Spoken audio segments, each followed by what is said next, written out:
हरे कृष्णा। से भक्तों का स्वागत है आज की भगवत गीता क्लास में। पहले हम मंगलाचरण करते हैं। ओम अज्ञानतिमिरान्धस्य ज्ञानञ्जनाशलाकया चक्षुरुन्मीलितं येन तस्मै श्रीगुरुवे नमः। श्रीचैतन्यमनोभीष्टं स्थापितं येन भूतले स्वयं रूपः कदा मह्यं ददाति सपदान्तिकम्। वन्देऽहं श्रीगुरो श्रीयुतापदकमलं श्रीगुरून् वैष्णवांश श्रीरूपं साग्रजातं सहगण रघुनाथान्वितं तं सजीवम् साधुवेतं सावधूतं परिजन सहितं कृष्ण चैतन्य देवम श्री राधा कृष्ण पादान सहगण ललिता श्री विशाखात विशांच।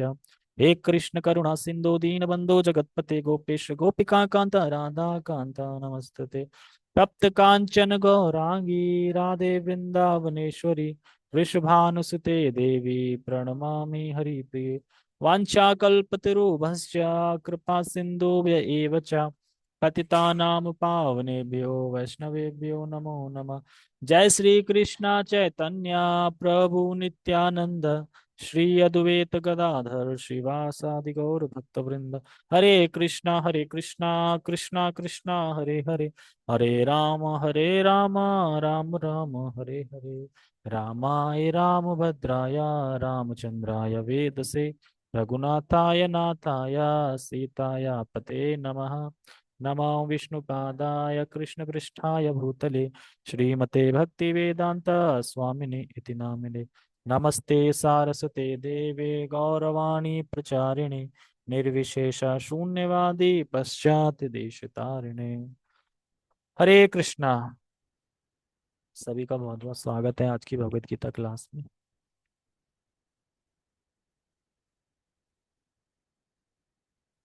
देखिए, हम श्रील प्रभुपाद द्वारा अनुवादित भगवत गीता पढ़ रहे हैं। और भगवत गीता बहुत से आचार्यों ने टीका की है भगवत गीता में, भगवत गीता पे, जिसमें प्रमुखता बलदेव विद्याभूषण जी है। उनकी टीका को शिला प्रभुपाद जी ने लिया है और उन्हीं को भगवत गीता समर्पित की। उन्होंने अपने गुरु जी को समर्पित नहीं की है। शिला प्रभुपाद जी के गुरु का नाम है भक्ति सिद्धांत सरस्वती ठाकुर जी। तो उनका नाम नहीं लिया है। किसका? बलदेव विद्याभूषण। तो जब भी शिला प्रभुपाद जी तात्पर्य लिखते थे रात में, तो बलदेव विद्याभूषण की टीका और भी आचार्यों की टीका लिख के फिर अनुवादित करते थे और रात रात भर सोचते थे, डिक्टाफोन पे बोलते थे, फिर चेक करते थे सही है कि नहीं सही है। इतनी मेहनत की है, रात को 12 बजे। अगर ऐसी ही कोई चीज होती है तो कोई रात को मेहनत करता? दिन में लिख देते, रात को जगने की क्या जरूरत है? 1 बजे जग के आप ये सब कर रहे हो, है ना?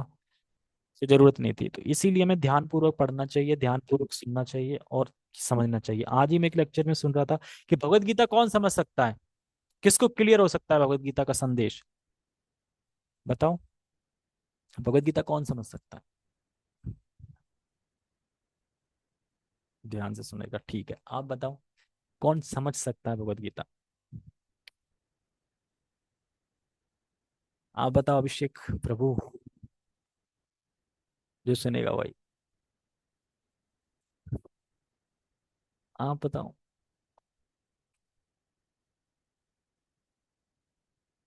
जो गुरु ने बोला है वो करना चाहिए। भगवत गीता कौन समझ सकता है, ये भगवत गीता में ही बताया गया है।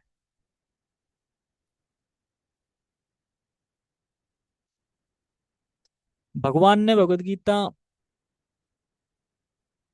अर्जुन को सुनाई, दुर्योधन को नहीं सुनाई, अर्जुन को सुनाई। तो मैंने कि कृष्ण में श्रद्धा होनी चाहिए और कृष्ण को कम से कम भगवान स्वीकार करना चाहिए। स्टार्टिंग पढ़ा था हमने इंट्रोडक्शन में। जो कम से कम कृष्ण को स्वीकार कर रहा है, भगवान मान रहा है, वही भगवत गीता को समझ पाएगा। नहीं तो फिर भगवत गीता को कोई परमात्मा बता देगा, निराकार बता देगा, कृष्ण के अंदर कोई बैठा बोल रहा है ये बता देगा। अच्छे से सुन रहा होगा वो ध्यान से, लेकिन कंक्लूजन उसने क्या निकाला?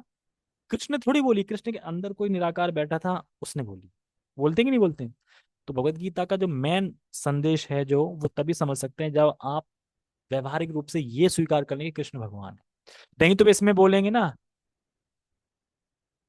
पहला श्लोक धृतराष्ट्र ने बोला, धृतराष्ट्र वाचा, संजय ने बोला, संजय वाचा, अर्जुन ने बोला अर्जुन उवाचा, और जब कृष्ण ने बोला तो श्री भगवान उवाचा। तो यही क्लियर है ना, श्री भगवान और कृष्ण एक ही व्यक्ति हैं, अलग अलग नहीं है, वही श्री भगवान है और वही कृष्ण है। वो तो जो नहीं मान रहे वो नहीं मान रहे।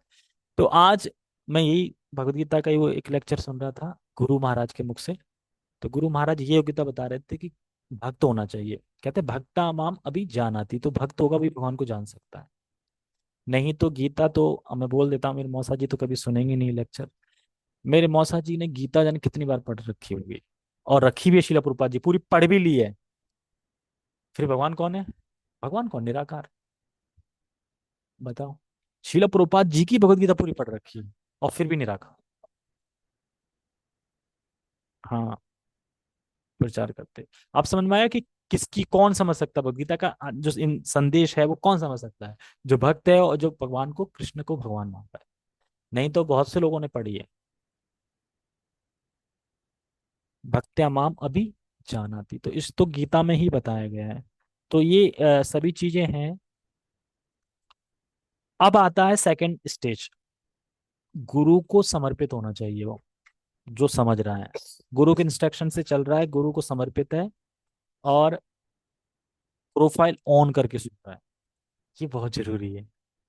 एक बात बताओ, अगर आप ऑफलाइन सुन रहे हो मंदिर में, सामने बैठे हो, तो आपको पता है कि आप सो नहीं सकते, इधर उधर नहीं हो सकते, इधर मुंह नहीं कर सकते, फोन नहीं छेड़ सकते, ये सब नहीं कर सकते, क्लास सामने स्पीकर बैठा है। और ऐसे ही जूम पे अगर आपने प्रोफाइल ऑन कर ली, तो वहां पे ऐसे है कि सामने दिख रहे हो, सब कुछ है। और आपने मान लो प्रोफाइल ऑफ कर ली, तो फिर क्या पता आप क्या कर रहे हो, आप क्या पता आप पनीर की सब्जी खा रहे हो, छोले भटूरे खा रहे हो, क्या कर रहे हो, क्या पता। है ना अभिषेक प्रभु? है। हाँ हाँ, चालू करके बाद में यूट्यूब पे सुन लेंगे, बता देंगे यही तो बात हुई थी। तो मैं सब ये इसलिए बता रहा हूँ। आज मैं एक चीज और सुन रहा था गुरु महाराज से, कि गृहस्थों के नियम थोड़ा अलग हैं और भक्तों के नियम थोड़ा अलग है। भक्ति तो सिद्धांत में एक सेम है, लेकिन नियम, जैसे कि किसी ने बोला कि गुरु महाराज, प्रश्न किया था, गुरु महाराज गृहस्थ हैं, जॉब पे जाना होता है, तो सुबह सुबह माला हो नहीं पाती है, मंगल आरती करनी होती है, मंगल आरती का टाइम हो जाता है, क्या करें? आता है प्रश्न आपके माइंड में कि मंगल आरती भी करनी है, उधर माला भी नहीं हो पा रही है, क्या करें जग के? तो गुरु महाराज कह रहे हैं कुछ नहीं करना है, जगते ही माला करनी, बिना नहाए। मतलब नहा सकते हो अगर आप और जल्दी जग सकते हो तो, अगर आपको टाइम, बिना नहाए पहले पूरा वन सिटिंग बैठ के 16 माला पूरी तुलसी महारानी सामने रख के बढ़िया से चैंटिंग करो। और उसके बाद बीच में बाथरूम जा सकते हो, बाथरूम में कोई इशू नहीं है, ठीक है। उसके बाद जब 16 माला हो जाए, क्योंकि अगर आप सुबह जल्दी जग गए और आपने मंगल आरती पर खटपट सब स्टार्ट कर नहाना धोना, तो हो सकता है पड़ोसी डिस्टर्ब हो जाए। और अगर आप जगते ही माला कर रहे हैं, जब तक माला खत्म हुई तब तक सब जग जाएंगे।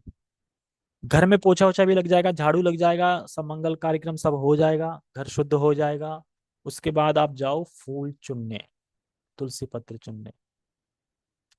फूल चुनने के बाद, तुलसी पत्र चुनने के बाद रख दो। उसके बाद जाओ वॉशरूम, फिर फ्रेश वगैरह होके नहा के, फिर जो आपने चुने हैं, फिर भगवान का अल्टर खोलो। फिर अल्टर खोलो, फिर उनको सजाओ, फिर ये सब करो, फिर मंगल आरती करो, फिर बढ़िया प्रसाद बनाओ। प्रसाद बनाते समय, या प्रसाद जल्दी बन जाए तो फिर लेक्चर सुनो लाइव, जो होता है 8 से 9, वो सुनो। और उसके बाद प्रसाद पाके ऑफिस चले जाओ। ये बताया पूरा, ठीक है। अब जो वैष्णव है, मतलब जो मंदिर में रहते हैं, उनके लिए नहीं है। मंदिर में रहते हैं उनको जगते ही पहले स्नान करना है, स्नान करके मंगल आरती करनी है, और मंगल आरती करके फिर जपा करना है। हमारे लिए क्या है, पहले गृहस्थों के लिए बता रहे थे, पहले जपा करना और फिर मंगल आरती करना। इससे कोई फर्क नहीं पड़ता कि मंगल आरती आप 7 बजे कर रहे हैं, कि 8 बजे कर रहे हैं, कि 9 बजे कर रहे हैं, लेकिन आप परंपरागत कर रहे हैं ना, अल्टर खोल के सैया से। लोग भी आएंगे, अरे नहा धो के फूल वगैरह चुन के लाए हो, भगवान को एकदम बढ़िया वस्त्र पहना दिए, लोग भी प्रणाम करेंगे, सब जग चुके होंगे ना तब तक। इस तरीके से फिर मंगल आरती करो। यानी 4 बजे जग गए, मुंह धो के बैठ गए माला करने, 6 बजे माला कंप्लीट होगी आपकी, 6 बजे फिर आप या फिर 4:30 से माला करी, 6:30 तक कंप्लीट हो गई, फिर दिन निकल आए, फिर आप फूल चुनना चाहिए, कह रहे कि जो लोग बाहर से फूल मंगाते हैं उससे कुछ फायदा नहीं है। फूल का सेवा का मतलब होता है खुद अपने हाथों से चुन के तोड़ना फूल को। यानी बाग लगाने चाहिए, गमला लगाना चाहिए और गमला में फूल खुद चुनना चाहिए। फूल खुद चुनना चाहिए, भले ही एक चुनो, फूल नहीं है तो तुलसी पत्र चुनो, कुछ भी चुनो, पर खुद। 3 दिन पहले के भी हैं और ऊपर कर रहे हो। और मतलब कि आप अपने हाथ से चुने हुए फूल होना चाहिए। अब मैंने सोचा मेरे ऑफिस में फूल लगे हैं, मैं शाम को चुन के लाया करूंगा एक फूल डेली। उसी में से पत्ती थोड़ा टक टक के सबको रख दिया करो। एक या दो, दो मान लो, 2 फूल लाऊंगा तो चलता रहेगा मतलब। वो वाला गेंदा लगा, देखो गेंदा अगर आप अगर वैसा लाओगे ना तो गेंदे में भी खुशबू आएगी अच्छी। भगवान को फूल खुशबू वाले अर्पित होते हैं। और अगर आप बाहर के फूल जो आते हैं ना, खुशबू ही नहीं आती है उसमें, सड़े और आ जाते हैं। ठीक है, हम श्लोक पढ़े। नहीं, ये कहेंगे कि गीता का क्लास है, क्या है? क्लास तो गीता ही है। क्योंकि श्लोक आज छोटा था इसलिए। अब श्लोक में तात्पर्य नहीं है ना, सिर्फ पर, ओ सॉरी, हाँ सिर्फ अनुवाद है। ठीक है, हम पढ़ते हैं। तो कल कहाँ पे बात हुई थी? तो भगवान ने बोला था कुरुओं को देखो, और देखने के बाद अर्जुन ने देखा, क्या देखा? संबंधों को देखा। पिता पुत्रों को देखा, पौत्रों को देखो, चाचा को देखा, मामाओं को देखा, ससुरों को देखा, सखाओं को देखा, है ना, और सुहृद को देखा। इन सबको देखा, 10 संबंध थे, उनको देखा। देखने के बाद क्या हुआ वो इस श्लोक में, तो मेरे पीछे दोहराइए। तान समी तान समीक्ष स कौन्तेय सर्वबन्धूनवस्थितान् कृपया परयाविष्टो विषीदन्निदम् अब्रवीत्। तान् समीक्ष्य स कौन्तेय सर्वान् बन्धूनवस्थितान् कृपया परयाविष्टो विषीदन् इदम् अब्रवीत्। तांसी तान समीक्ष्य स कौन्तेय, उनको देखकर, किनको देखकर? कुरुओं की तरफ देख रहे थे ना भी संबंध, उनको देखकर। कौन? कौन देखकर? कुंती पुत्र यानी अर्जुन। तो कह रहे हैं तान समीक्ष्य स कौन्तेय, मतलब अर्जुन, उनको देखकर। सर्वान बंधुन अवस्थितान, सभी बंधु, बंधु मतलब फ्रेंड, सभी बंधु हितैषी जो वहां थे, उनको देखकर। किसको देखकर? जो बहुत सर्व बंधुन अवस्थितान, अवस्थित मतलब एक जगह अवस्थित थे, इकट्ठे थे सारे लोग, सारे बंधु। कौन? कुरु जो थे सारे, वो इकट्ठे थे। किस लिए इकट्ठे थे? पार्टी करने के लिए? युद्ध के लिए इकट्ठे हुए थे। अब कोई अपने रिश्तेदारों को देखे, जिसमें सारे आपके बंधु हैं, उनको देखे इकट्ठे हुए हैं, और फिर आप सोचो कि अभी युद्ध होगा, ये सब मारे जाएंगे, तो आपको मोह उत्पन्न नहीं होगा? अरे ये क्या मैं कर रहा हूँ, है क्या? महाभारत का सारे आप ही सगे संबंधी हैं, जिनके साथ आप बचपन में खेले हैं, सब है। और आपको पता है इन सबका नाश होगा अगर युद्ध होगा तो। और मेरी तरफ देख रहे हैं तो हमारे तरफ भी है, उनका भी होगा। कोई भी मर सकता है ना युद्ध में, तो कोई भी मर सकता है। मान लो युद्ध हो रहा है तो अब कोई युद्ध को सुन रहा है, धृतराष्ट्र सुन रहा था संजय से, तो अब किस पल क्या न्यूज आ जाए कि ये मर गए? किसी भी पल किसी की भी न्यूज आ जाए। मान लो कि यहाँ पे अगर ऐलान हो जाए कि बॉर्डर छिड़ गई, लड़ाई छिड़ गई है पाकिस्तान हिंदुस्तान में। अब जिस जिसके लोग वहां पे लगे होंगे, उनकी फैमिली जो घर पे होगी, उनकी धक धक नहीं हो रही होगी कि नींद ही नहीं आएगी कि कब क्या किसकी न्यूज आ जाए, है ना? तो अब समझ में आ रहा है ना? पहले तो संबंध दिखाए 10 प्रकार के, अब संबंध में क्या है कि सर्वबंधन अवस्थान थे। अगर पार्टी के लिए होते तो कोई दिक्कत नहीं थी, है ना, लेकिन युद्ध के लिए इकट्ठे हुए थे, एकत्रित हुए थे, इसलिए, क्योंकि युद्ध के लिए एकत्रित हुए इसलिए। दुखी है कौन? अर्जुन। कहाँ? अंदर से। अभी दिख नहीं रहा है बाहर, अभी दिखेगा, अगले श्लोक से दिखने लगेगा। बाहर भी, अभी अंदर है। इसलिए दुखी है क्योंकि युद्ध में सभी मारे जाएं, इसलिए शोक। इसलिए इस चैप्टर का नाम, दूसरे चैप्टर का नाम क्या है इसका? अरे नहीं, इसी चैप्टर का सेकंड नेम क्या है? एक तो ये युद्ध क्षेत्र में सैन्य, अर्जुन विषाद योग, विषाद मतलब अर्जुन बड़ा मतलब शोक में है, विषाद योग। समझ में आया? इसलिए। और नेक्स्ट में क्या करें? कृपया पर्याविष्टो। कृपया, यहाँ पे कृपया नहीं, प्लीज। प्लीज वाला नहीं, कृपा, कृपा समझते? कृपा, कृपया मतलब तृतीया विभक्ति आ रही है इसमें, कृपया। पर्या आविष्टो, आविष्टो का मतलब होता है अभिभूत हो जाना, मतलब कि भर जाना। यानी उनका हृदय करुणा से, कृपा से भर गया कि मैं क्या कर रहा हूं, मैं अपनी बंधुओं को, मेरी वजह से मैं लड़ रहा हूं, और सिर्फ संपत्ति के लिए, राज्य पाने के लिए खाली। तो अभिभूत हो गए, भर गया, उनका पूरा हृदय भर गया किससे? कृपा से। होता ना कभी कभी किसी के लिए बड़ा दया उमड़ पड़ती है, तो वो दया से भर गए थे एकदम अंदर से। इसीलिए करें कृपया पर्याविष्टो। आविष्ट मतलब भर जाना, अभिभूत हो जाना, क्योंकि उनके मन में, हृदय में कृपा भर गई थी, मन में भी और हृदय में भी कृपा भर गई थी। कैसी कृपा? अतिशय कृपा। इसलिए बोल रहे हैं कृपया परया आविष्टो। इसका दूसरा शब्द भी है कृपया परया अपर्याविष्टो। एक कृपया, आ बड़ा है ना, या बड़ा है ना इसमें, देखो कृपया। अब या को अगर इधर ले आएंगे तो आ बन जाएगा ना, तो आ बन जाएगा, तो कृपया अपरिविष्टो।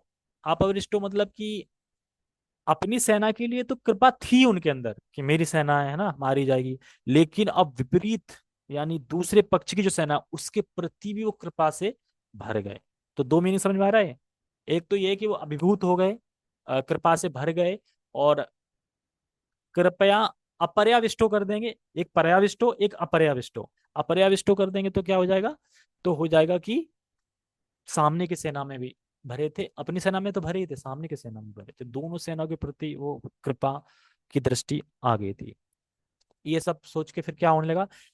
विषीदन इदम ब्रवीत, यानी वह शोक से अभिभूत हो गए और इस प्रकार बोले, हे केशव, मैं नहीं लड़ सकता, मेरा सर चकरा रहा है, मेरे रोंगटे खड़े हो रहे हैं, मेरा गला सूख रहा है, मेरा गांडी मुझसे छूट रहा है। ये सब बोलेंगे, अभी नहीं बोल रहे, अगले श्लोकों से बोलना शुरू करेंगे। मैसेज किसने किया? आवाज नहीं आ रही क्या? हरे कृष्णा प्रभु जी, कान पे लगा के सुनना पड़ता है, इसलिए ऑफ कर लेती हूँ। यार एड्रेस लो इनका, यार इनको कुछ भेज दो, स्पॉन्सर कर दो कुछ, ब्लूटूथ वगैरह, स्पीकर वगैरह, ताकि सुनाई दे आवाज। प्रभु जी नहीं है, माता जी। हरे रामा माता जी। भेज दो भाई कोई, ऐसे सुन रही है कान में लगा के। लीड नहीं, फोन को लगाए, पता नहीं आवाज नहीं आती है ना, कैसा फोन है?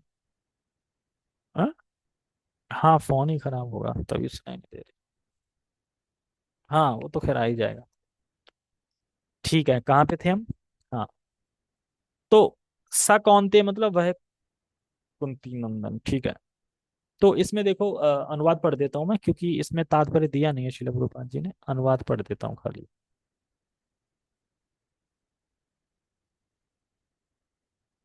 अनुवाद। जब कुंती पुत्र अर्जुन ने मित्रों तथा संबंधियों की इन विभिन्न श्रेणियों को देखा, तो वह करुणा से अभिभूत हो गया और इस प्रकार बोले। तो बोलना अगले श्लोक में है एक तरीके से, है? नहीं, अगले श्लोक से बोलेंगे ना, ये इस श्लोक में ये बोल दिया कि बोला। भागवतम भी पढ़ता हूं मैं, तो उसमें ये आता है कि अब इन्होंने बोला, अब बोलने के बाद उसमें नहीं, अगले श्लोक में, अगले श्लोक बोले। स कौनते, यानी वह कुंती नंदन, कुंती पुत्र, अविस्थान सर्व बंधनु, अवस्थित की बंधु, ये तो सब समझा दिया। और इसमें देखो समझने के लिए ये कि अर्जुन ने देखा, और देखने के बाद क्या हुआ?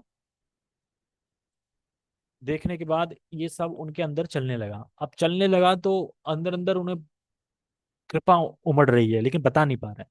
और फिर कृपा इतनी हावी हो जाती है, तो फिर वो बोलेंगे, तर्क देंगे। माँ, कौन सा श्लोक है वो जिसमें बोलते हैं ना हिंसा नहीं करनी चाहिए? इसी में देख लेते हैं, इसी में वो है एक, शायद उपनिषद से है कि, हाँ, माम हिंसात सर्वभूतानि। माम मतलब जीवों के प्रति हिंसा नहीं करनी चाहिए। तो अब यहाँ पे अगर एक वो आ जाए आपके सामने प्रश्न कि ये तो शास्त्र में ही लिखा है, माम सर्व हिंसा सर्वभूतानि न माम न सर्व, कौन सा कैसा श्लोक था तो भूल गए। हाँ, माम हिंस्यात सर्वभूतानि। तो किसी भी जीव के प्रति हिंसा नहीं करनी चाहिए, जीव के प्रति हिंसा नहीं करनी चाहिए, ये अपराध है और ये शास्त्रों में दिया है। अगर मान लो अर्जुन ये कहे, तो सबसे पहले ये देखना चाहिए, ये जो युद्ध हो रहा था ये धर्म युद्ध हो रहा था। जो कौरव थे वो अधर्म की साइड थे और पांडव थे वो धर्म की साइड थे। ऊपर से अर्जुन कौन था? क्षत्रिय था। जब क्षत्रिय को कोई या तो ललकारता है युद्ध में, या फिर धर्म और अधर्म के जब बीच में युद्ध होता है, तो क्षत्रिय उससे मुंह नहीं फेर सकते। यानी उनके लिए भी साइड में हट गया ये। क्षत्रिय होने के नाते क्षत्रिय का धर्म है कि उसे हिंसा करनी पड़ेगी, करनी पड़ेगी ही, क्योंकि वो क्षत्रिय है। और अर्जुन तो लड़ना नहीं चाह रहे थे। किसने ललकारा था? पहले शंख किसने बजाए थे? बिल्कुल कौरव ने। कौरवों ने तो बजाए थे पहले शंख।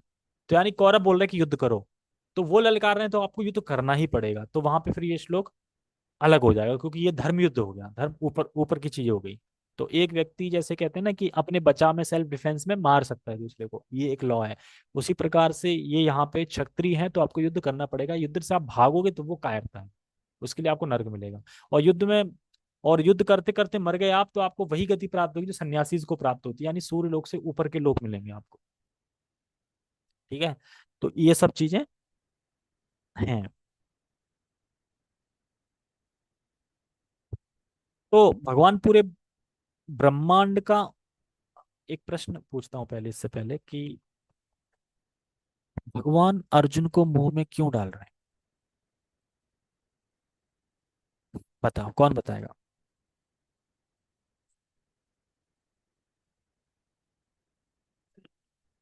हाँ?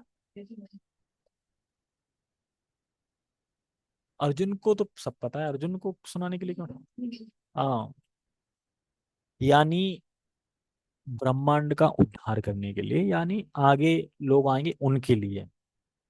तो भगवान पूरे ब्रह्मांड का उद्धार करना चाहते थे, इसलिए अर्जुन को मुंह में डाला और फिर गीता सुना।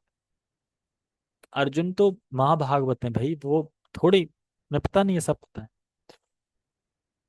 और यहाँ पे पर्योविष्टा जो शब्द है, कौन प्रकट कर रहे हैं?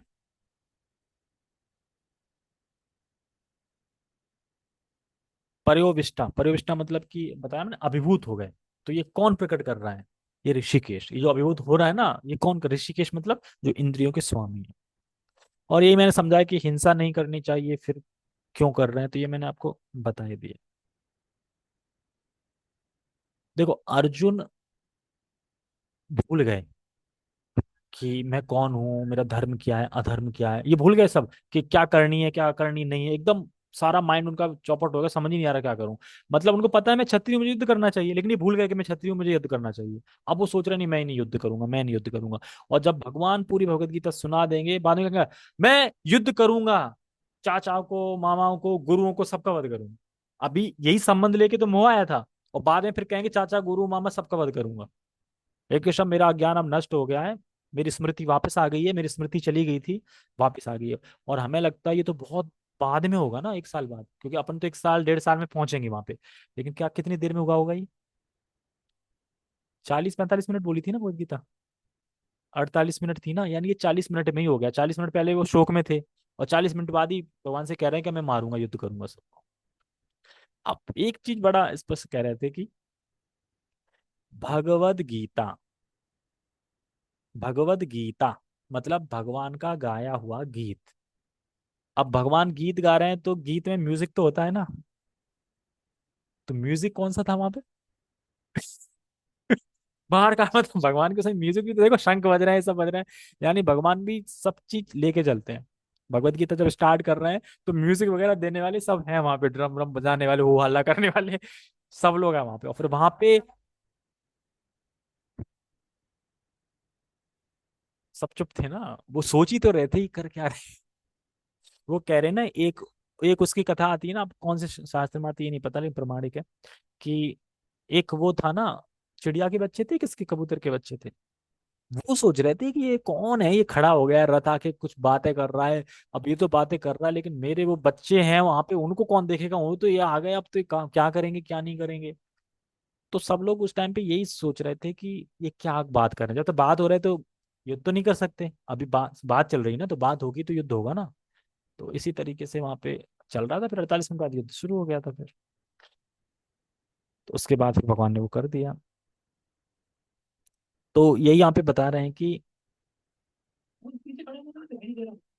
हम, और क्या बहुत पीछे खड़े होंगे, उन्हें क्या, उन्हें तो ये भी नहीं पता वो कहाँ क्या चल रहा है क्या नहीं। अब जो भी है, लेकिन लाइन से लगे होंगे ना, लाइन से दूर तक। अक्षौणी सेना बहुत होती ना, 18 अक्षौणी सेना, 11 अक्षौणी सेना। टोटल कितनी थी, 11 7 18 अक्षौणी थी ना टोटल। 11 दुर्योधन पार्टी की, 7 थी पांडव की तरफ।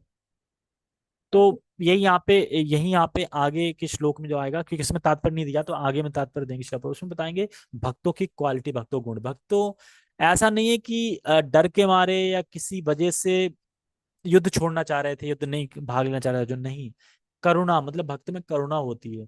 परा दुखी दुखी, परा सुखी सुखी होता है। ऐसा नहीं कि परा दुखी सुखी और परा सुखी दुखी, है ना। ऐसा नहीं होता है भक्त की, लेकिन अभक्त की क्वालिटी होती है और भक्ति का क्वालिटी होती है, दोनों सिर्फ पर डिस्कस करेंगे नेक्स्ट श्लोक में, ठीक है। तो इसमें कुछ है नहीं, बाकी कुछ प्रश्न उत्तर हैं वो मैं देख लेता हूँ, हम देख लेते हैं। दर्द होता है, लीड नहीं लगाई जा, लीड लगाने की नहीं कह रहा हूँ मैं, स्पीकर की कह रहा हूँ। ब्लूटूथ स्पीकर आता है ना, सामने रख लो वहीं पे फोन में कनेक्ट करके, उसमें आवाज आएगी ज्यादा। लीड की नहीं कह रहा हूँ। ये दिखा देता हूँ, ये दिख रहा है ये स्पीकर ये। और हाँ, ये अब इसमें आवाज आएगी ना, तो इसको रख लो।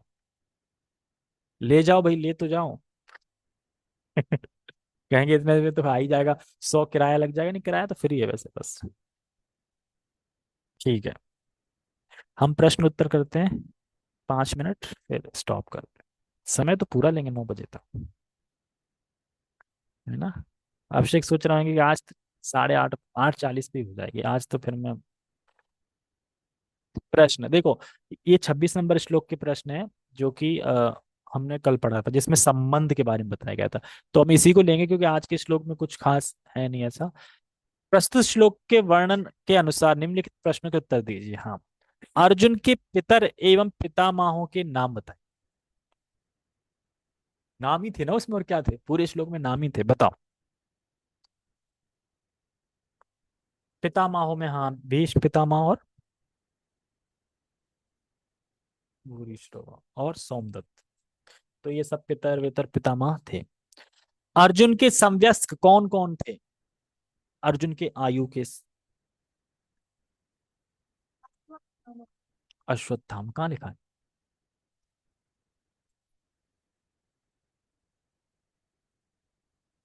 अश्वत्थामा और जयद्रथ वगैरह ये सब मित्र थे।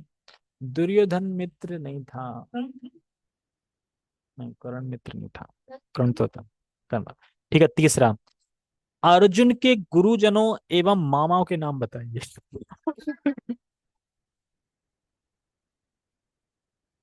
शकुनेश्वर रट क्या है, हो गया ये बता। अच्छा, कौन कौन अर्जुन के सुहृद थे।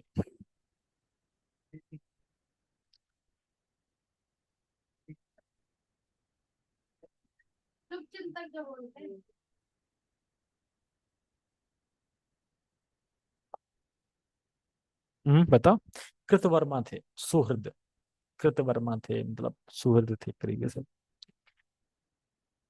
मैंने बताया था शायद, कि स्मृति से बोल रहा हूँ कि जो एक अश्विनी सेना लेके आए थे कृष्ण की, वो दी थी कृतवर्मा।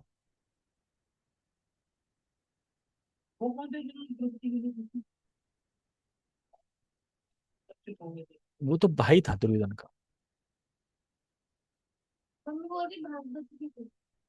हाँ, भागदत्त भी सुना है मैंने। हाँ, भागदत्त भी थे। कृतवर्मा, भागदत्त, ये सब सुहृद थे। वो थे ना क्या, क्या, वो तो दुर्योधन का भाई था ना। भाई मतलब सगा भाई नहीं था, कह रहा सौतेला सौतेला ही होता है, बोला था ना दुर्योधन ने। ना ऐसे तो वो दासी का पुत्र था, किसका पुत्र था, ऐसे कुछ था। हाँ, तो यही है नाम। इंगित नहीं है उसका, नाम क्या था? हाँ, इस तरफ आ गए थे, हाँ हाँ हाँ। ठीक है, लास्ट प्रश्न क्या है? श्लोक में अर्जुन के संबंधियों का वर्णन किया इंगित करता है। ये जूम वाले बताएंगे। हाँ जी, कौन बताएगा? हाथ खड़ा करो, कोई हाथ ही खड़ा नहीं करता, खड़ा करना नहीं आता हाथ, या आप पता नहीं इसलिए। अरे प्रोफाइल ऑन करके ऐसे दिखा दो, उससे भी दिख जाएगा। मोह। हाँ ठीक है, मोह उत्पन्न करना। तो संबंध को देख रहे हैं, और संबंध को देख के ही तो मोह उत्पन्न होगा। तो ये इंगित करता है, संबंधियों का वर्णन इसीलिए किया भगवान ने, इसीलिए बताया संबंध गिना गिना के दे, मामा, नाम नहीं, मामा। अच्छा मामा, मामा तो खिलाते थे, कैसे मारूं उनको? तो ये मोह था।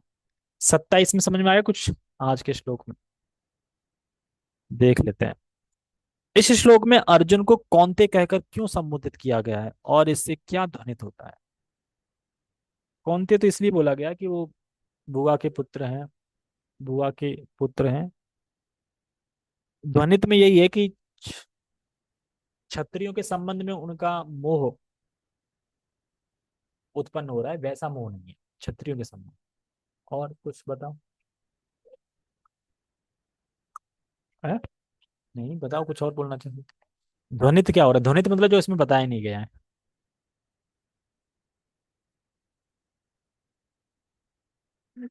ध्वनि, यही यही ध्वनित हो रहा है कि भूल गए, ये था नहीं ना इसमें। भगवान का अर्जुन को मोह में डालने का क्या उद्देश्य था, एवं उस इसका अर्जुन पर क्या असर हुआ?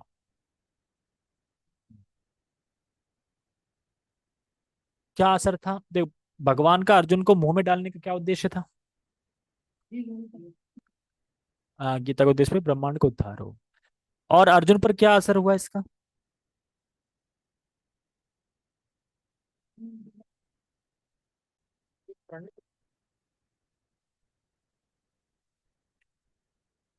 आना चाहिए। सही तो है, इसमें कभी कभी आपको बोलना हो ना, तो आप अपनी तरफ देख कर लिया करो फोटो, तो आप दिखोगे फिर आप बोल सकते हैं ना इसमें। क्यों? चलो ठीक है, मैं कहा था, हाँ। अर्जुन पर क्या असर हुआ? अर्जुन पे ये असर हुआ था कि वो कह रहा था माम सर्व हिंसा भूतानि, सभी जो हिस्सा नहीं करने लगे, भूल गया कि मैं क्षत्रिय हूँ, मुझे युद्ध करना चाहिए। तो ये प्रभाव पड़ा उसमें। दोबारा जाए उससे पहले, टीका के अनुसार परया कृपया, परया कृपया एवं अपरया कृपया शब्दों की व्याख्या कीजिए। तो वही है कि अभिभूत हो गए थे, बहुत कृपा भर गई थी उनके हृदय में। और अपरया कृपया से मतलब ये था कि अपनी सेना के प्रति तो था ही, विपक्ष की सेना के प्रति भी हुआ था उनको। ठीक है। विषीदन शब्द का अर्थ क्या है, और यह कहने से क्या ध्वनित होता है? विषीदन मतलब वही है कि वो शोक कर रहे थे, मतलब शोक से अभूत हो गए थे अंदर। विषीदन मतलब शोक। क्या श्रुति के कथन मां हिंसा सर भूतानी के अनुसार अर्जुन का करुणा से भूत होना उचित था? चलो ठीक है, कोई नहीं, चिपक गया तो। हरे कृष्णा। अभी तो चल रहा है। आपके नेट में दिक्कत होगी होगी। चलो वैसे तो पूरा हो ही गया, जैसे तैसे। जगत गुरु श्रील प्रभुपाद की जय, भगवत गीता की जय, निताय निताय गौर प्रेमानंदे। हरे कृष्णा।